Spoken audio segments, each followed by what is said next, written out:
dunia yang penuh suara. Terima kasih karena telah mendengar suara yang satu ini. Kembali lagi di ruang Iva. Dan ini adalah ruang untuk bercerita, berpikir, dan menemukan makna di balik hal-hal yang sering kita lewatkan.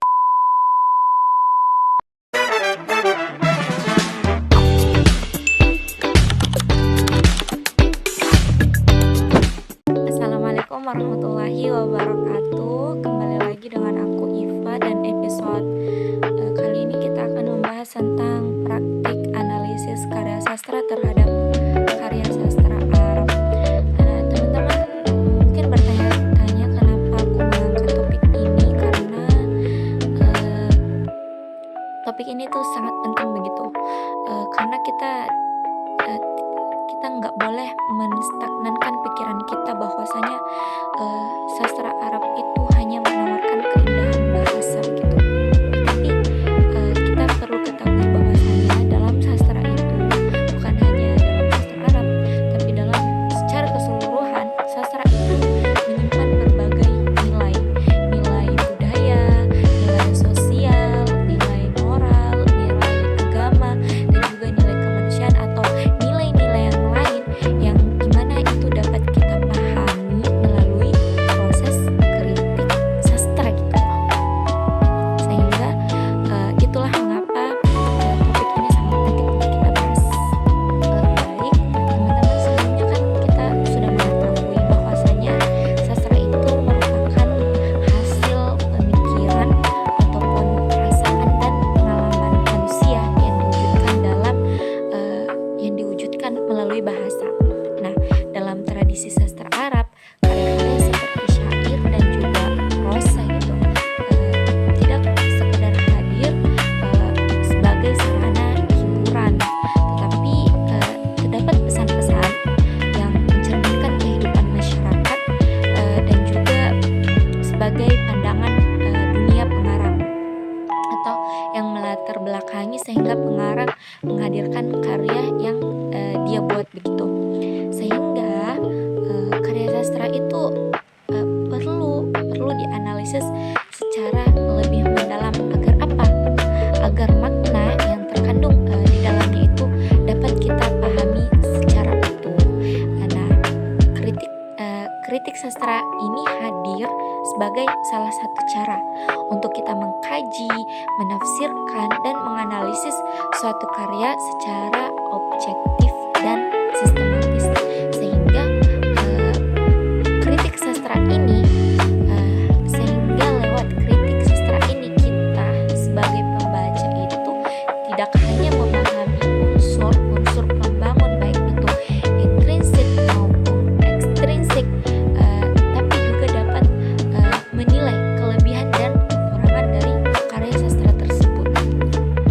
Lantas gimana sih proses analisis kritik terhadap sebuah karya sastra begitu? Nah, di sini teman-teman aku akan menjelaskan step by step serta tujuan dari setiap langkah yang akan aku jelaskan dalam proses analisis kritik terhadap sebuah karya sastra.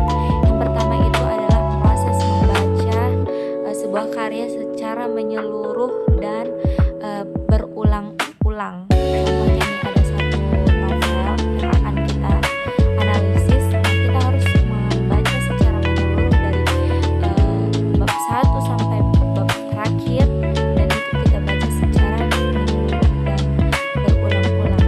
Mungkin teman-teman sekalian itu bertanya, untuk apa sih kita membaca secara berulang-ulang gitu loh. Nah, tujuan bagi kita sebagai seorang pembaca, peneliti, ataupun kritikus untuk membaca secara berulang-ulang itu agar apa? Agar kita memperoleh pemahaman yang utuh mengenai isi sebuah karya. Karena pada tahap ini kita sebagai pembaca ataupun peneliti kita akan mengidentifikasi unsur intrinsik. Nah, unsur intrinsik itu apa? Contohnya itu tema, tokoh, alur, konflik, gaya bahasa, simbol, dan berbagai unsur-unsur lainnya yang membangun sebuah karya sastra. Nah, pembacaan yang berulang-ulang ini juga membantu kita sebagai pembaca dan penganalisis untuk menemukan makna-makna tersirat yang mungkin tidak terlihat pada pembacaan yang pertama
peroleh. Nah, apa sih interpretasi itu? Nah, interpretasi yaitu eh, penafsiran makna begitu. Nah, pada tahap ini setiap unsur dianalisis dan dihubungkan satu sama lain sehingga menghasilkan pemahaman yang menyeluruh terhadap karya sastra. Nah, interpretasi ini dilakukan itu berdasarkan teori yang digunakan. Agar apa? Agar hasil analisis kita itu memiliki dasar ilmiah yang kuat, bukan hanya sekadar dari asumsi si penganalisis pribadi gitu loh. Nah, setelah itu setelah tahap interpretasi kita melakukan kesimpulan. Nah, pada menyusun kesimpulan, pada tahap penyusunan kesimpulan itu berisi temuan-temuan utama mengenai makna karya, nilai estetika, pesan yang disampaikan serta kontribusinya terhadap perkembangan sastra Arab. Nah, itulah tadi step by step proses analisis kritik terhadap karya sastra Arab. Nah, selanjutnya teman-teman, di sini aku juga ingin berbagi mengenai pendekatan-pendekatan apa sih yang dapat kita gunakan untuk proses analisis kritik terhadap karya sastra Arab. Nah, di sini yang pertama itu ada pendekatan struktural. Nah, pendekatan struktural ini tuh berfokus pada unsur-unsur intrinsik karya sastra. Contohnya itu tema, alur, tokoh, latar, sudut pandang, gaya bahasa, dan amanat. Tujuannya apa gitu? Tujuannya adalah untuk memahami bagaimana unsur-unsur tersebut dapat saling berhubungan untuk membentuk makna sebuah karya sastra. Selain itu, terdapat juga pendekatan psikologi sastra. Nah, pendekatan psikologi sastra ini menitik beratkan pada aspek kejiwaan tokoh maupun dari pengarang gitu. Pendekatan ini tuh membantu pembaca memahami apa sih motivasi atau konflik batin, emosi, dan perkembangan karakter tokoh secara lebih mendalam. Nah, ada pula pendekatan stylistika. Nah, pendekatan stylistika ini mengkaji penggunaan bahasa seperti diksi, majas, citraan, simbol, dan berbagai unsur kebahasaan lainnya yang membentuk keindahan karya sastra. Nah, dalam sastra Arab, pendekatan stylistika itu memiliki kaitan yang erat dengan kajian balaghah. Kemudian dari perkembangan tadi ini juga muncul perkembangan baru seperti semiotika dan juga hermeneutika. Nah, pendekatan semiotika ini berfokus pada kajian tanda dan juga simbol dalam karya sastra, sedangkan hermeneutika berupaya menafsirkan makna teks secara mendalam dan mempertimbangkan konteks penafsirannya. Nah, kedua pendekatan ini banyak digunakan dalam kritik sastra Arab modern untuk mengungkap makna-makna simbolik yang tersembunyi dalam teks. Nah, lantas teman-teman juga bertanya, apa sih hasil yang akan kita peroleh dari analisis kritik sastra ini? Nah, secara umum teman-teman, hasil analisis ini menunjukkan bahwa setiap karya sastra itu memiliki karakteristik yang berbeda-beda sesuai dengan latar belakang pengarang dan juga kondisi sosial pada zamannya. Namun demikian, hampir semua karya sastra Arab itu memperlihatkan keterpaduan antara unsur estetika dan juga pesan yang ingin disampaikan kepada pembaca. Nah, kritik sastra ini membantu mengungkap nilai budaya seperti yang aku katakan di awal tadi. Kritik sastra ini membantu kita dalam mengungkap nilai, baik nilai budaya, nilai moral, nilai kemanusiaan, dan nilai yang lain yang terkandung dalam karya sastra itu tersendiri. Sebagai salah satu contoh, melalui pendekatan struktural, kita itu dapat mengetahui bagaimana unsur intrinsik dari sebuah karya sastra itu saling berkaitan dan membangun makna karya. Kemudian dari pendekatan sosiologi dapat dipahami bahwasanya karya sastra itu sering merefleksikan persoalan perjuangan, ketidakadilan, pendidikan keagamaan, cinta, dan juga perubahan sosial.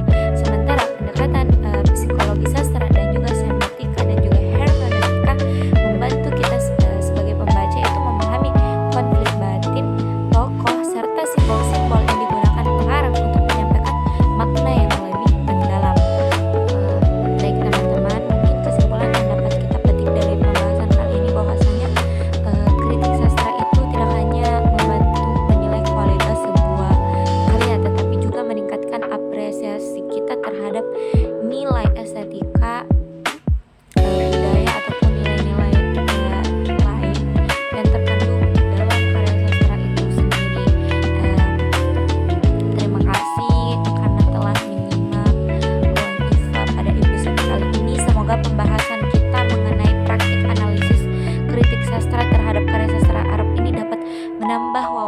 memperdalam pemahaman kita terhadap pentingnya kritik sastra dalam mengkaji sebuah karya sastra. Dari aku cukup sekian. Terima kasih udah